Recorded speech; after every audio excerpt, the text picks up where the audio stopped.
గణేష్ గారు, సార్ మీ సినిమాలన్నీ కాంబినేషన్ క్రేజ్గా ఉంటాయి. అంటే మీరు ప్రొడ్యూస్ చేసిన సినిమాలన్నీ అప్పట్లో ఒక క్రేజీ కాంబినేషన్స్ అన్నీ సెటప్ చేసేవాళ్ళు మీరు.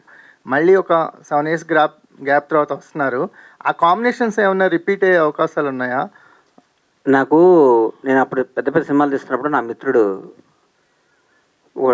చిన్న సినిమాలు తీయన్న, చిన్న సినిమాలు కూడా తీయ అంటుంటే నేను చాలా పెద్ద బ్లండర్ మిస్టేక్ చిన్న సినిమా, పెద్ద సినిమా ఒకటే పని, చిన్న సినిమా ఒకటే పని ఆవిడ చేస్తాడు అనేవాడిని. నాకు తెలియక చాలా తప్పులు చేస్తుంటాడు జీవితంలో. తర్వాత అయ్యో అనుకుంటాను, తను లాభం లేదు. అయ్యో అనుకుంటున్నారు?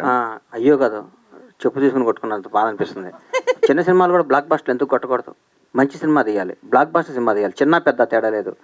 కాంబినేషన్ సెట్ చేయడం కంటే ఒక మంచి అద్భుతమైన కథను సెట్ చేసి కొడితే పగిలిపోయే విధంగా సినిమా తీయాలని సంకల్పంతో ఉన్నా.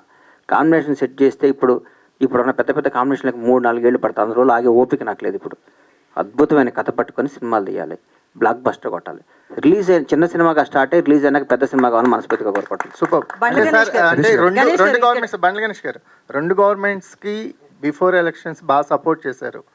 అంటే ఇక్కడ కాంగ్రెస్ గవర్నమెంట్ కావచ్చు, ఒక టీడీపీ గవర్నమెంట్ కావచ్చు, అవుట్ అండ్ అవుట్ అంటే మీరు మాట్లాడినంత అవుట్ స్పోకెన్గా ఆ గవర్నమెంట్స్కి ఎవరూ మాట్లాడలేదు. ఇప్పుడు 2 గవర్నమెంట్స్ అధికారంలో వచ్చినాయి, మీరు సపోర్ట్ చేసినాయి. ఈక్వేషన్స్ ఎలా ఉన్నాయి?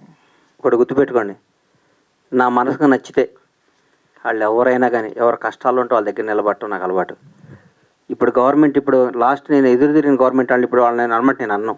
ఎందుకంటే వాళ్ళు ఆల్రెడీ కష్టాలు ఉన్నారు కదా, నేను అన్నాను. నా నైజం కాదు అది. మీరు గణేష్ గారు ఇప్పుడు మీరు మాట్లాడుతున్న దానికే ఒక క్వశ్చన్. కష్టాల్లో ఉన్నారు కాబట్టి నేను అనను అన్నారు. మీకు బతికినిచ్చిన మీ దేవుణ్ణే విమర్శించారు. దాన్ని మేము ఎట్లా చూడాలి? నేనా? పవన్ కళ్యాణ్ గారిని ఏమన్నారు? నేను ఎక్కడో ఊహించుకున్నారు, ఇట్లా ఉండిపోయారు. రేవంత్ రెడ్డితో పోల్చారు, చాలా మందితో పోల్చి మాట్లాడారు. నెవర్. మీరు ఒకసారి వినండి అది. నువ్వు చెప్పు తల్లి, ప్రాణం పోయినా నా డెడ్ బాడీ కూడా పవన్ కళ్యాణ్ విమర్శించి మర్చిపోలే. అమ్మ బంగారం కాదు, నీకు తెలియదు. నేను చచ్చిపోయిన నా శవం కూడా పవన్ కళ్యాణ్ గా నీళ్ళెత్తి చూపుతాం. That is my blood, that is my character. మాట్లాడండి, వినండి అమ్మా. అన్న నేను చెప్పాలి, అమ్మాయికి సమాధానం చెప్పాలి.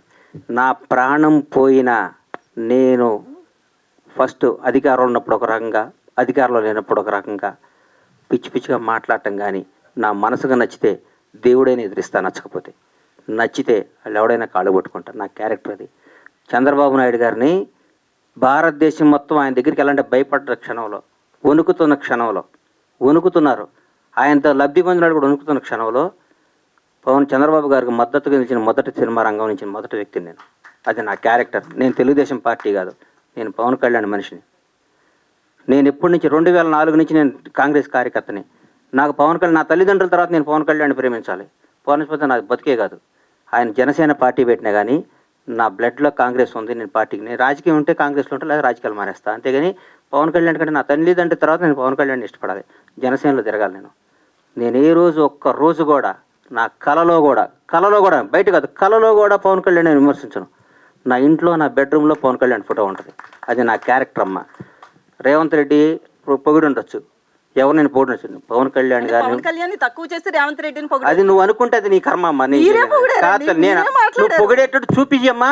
నువ్వేదంటే చూపించకపోతే ప్లీజ్ ఇప్పుడు పంపించద్దు. ఇప్పుడు చెప్పాలి నాకు 10-half an hour ఉంటాను, తెప్పియమ్మా. పవన్ కళ్యాణ్ ఇందాక 2 సార్లు అప్పుడు అట్లా అనబాకమ్మా. దయచేసి ఒక క్వశ్చన్ వేసే ముందు ఒక బాధ్యత గల మీద ప్రతిగా రంగం మీ అందరికీ చేతులు ఎత్తి నమస్కరిస్తున్నా.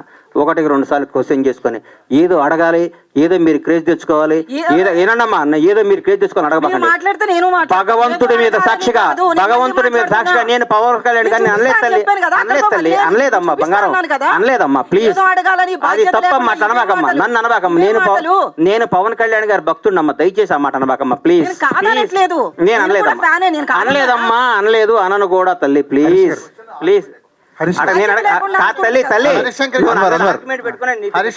ఒక్క నిమిషం అన్వర్ గారు, ఇందాక ఏమైందంటే 2 సార్లు గ్రేటానందమూర్తి గారు మైక్ తీసుకున్నప్పుడు 2 సార్లు ఎవరో ఓవర్లాప్ చేశారు. గబుక్కను మళ్ళీ ఆయన మేము ఇగ్నోర్ చేసాం అనుకుంటాడు. ఆయనకు మైక్ ఇవ్వండి, ఆయన ఏదో అడగలం. హరిశంకర్ గారు మైక్ ఇచ్చారు. హరీష్ గారు కోచ్ అన్వర్ యా సార్, ఇప్పుడు గబ్బర్ సింగ్ అనగానే మనకి అంత్యాక్షరి ఎపిసోడ్ గుర్తొస్తుంది. అవునండి. ఆ తర్వాత చాలా మంది డైరెక్టర్లు, చాలా మంది రైటర్లు అంత్యాక్షరి ఎపిసోడ్ని రిప్లికా చేసి దాన్ని స్ఫూర్తిగా తీసుకుని రాయడం మొదలెట్టారు. అది పులిని చూసి నక్క వాత పెట్టుకున్నట్టే ఆ ఎపిసోడ్లన్నీ. నేను ఫ్లోలో అవును అనేస్తానేమో, దీనికి అవును అనట్లేదు. బాగా డేంజర్ అయిపోయింది, అది రాస్తారు మళ్ళీ. ఓకే, ఇప్పుడు ఉస్తాద్లో అలాంటి ఎపిసోడ్ ఏమన్నా ప్లాన్? కాదండి, నాకు గబ్బర్ సింగ్ వచ్చిన బెస్ట్ కాంప్లిమెంట్, మీరు మరిన్న క్వశ్చన్ నాకు అర్థమైంది. గబ్బర్ సింగ్ వచ్చిన బెస్ట్ కాంప్లిమెంట్ ఏంటంటే, ఇందాక త్రివిక్రమ్ గారు ఆ వీడియోలో త్రివిక్రమ్ గారు మాట్లాడుతారు, హరీష్ బాగా రాశాడు, బాగా చూపించాడు, కళ్యాణ్ గారిని ఫ్యాన్స్ ఎలా అని.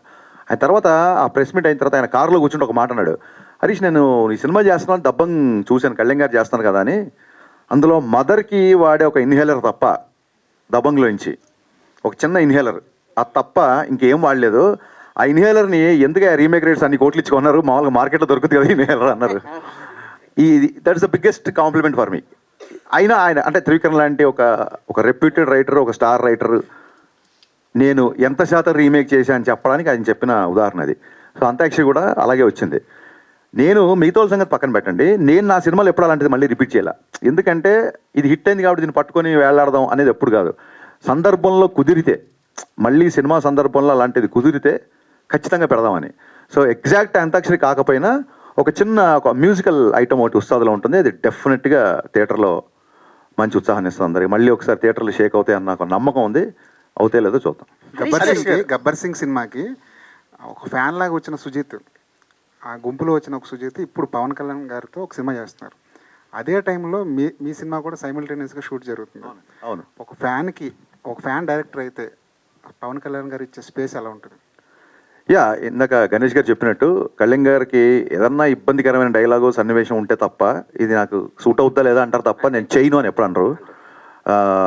నాతో నాకే పోటీ, నాకు నేనే పోటీ అనే డైలాగ్ చెప్పడానికి ఆయన ఇప్పుడు ఏంటి పోటీలు ఏంటి, ఎవరితో ఏంటి పోటీలు ఏంటి, డైలాగ్ అవసరం అన్నప్పుడు దాన్ని బిఫోర్ ఆఫ్టర్ అని ఎక్స్ప్లెయిన్ చేసి, ఆ రోజు సెట్కి ఎస్జే సూర్య గారు కూడా వచ్చారు.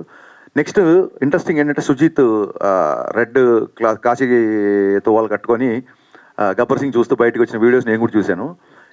నాకు ఆశ్చర్యకరమైన విషయం ఏంటంటే, సుజిత్ నేను కాదు, నేను ఆయన ఫ్యాన్గా వచ్చి గబ్బర్ సింగ్ తీశాను. ఇప్పుడు సుజిత్ కంటే కొంచెం సీనియర్ నేను.